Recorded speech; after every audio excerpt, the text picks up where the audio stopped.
You are also a yoga expert. So how do you think that yoga can relate to trekking in the Himalaya? Yeah, it's a good question because, like we said, the Himalayas are the center of mountaineering, but also it's where yoga was born. So it's been wonderful to come to the birthplace of yoga.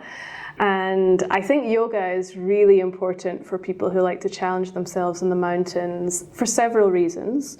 One of them, I think, is that if you're doing hatha yoga, like a strong yoga practice, it's quite challenging. And yoga and meditation, it teaches you just to be with some suffering, right? Sometimes it's hard and you want to stop, but if you learn to stay.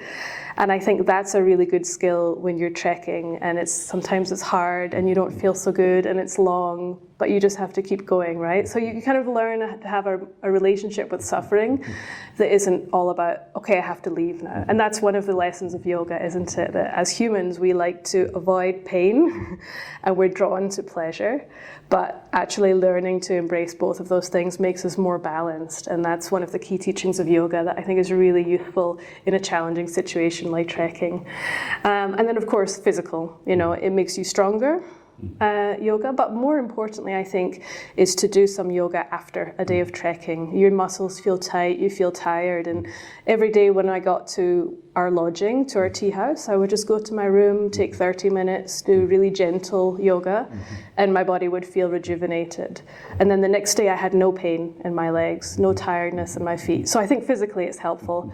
And then there's one more reason, is the deep breathing that we do. We practice in yoga. And I think that's really useful as you go higher. There's less oxygen with each breath, and it's going to be worse if you're taking short, sharp breaths. But you've practiced the deep breathing technique.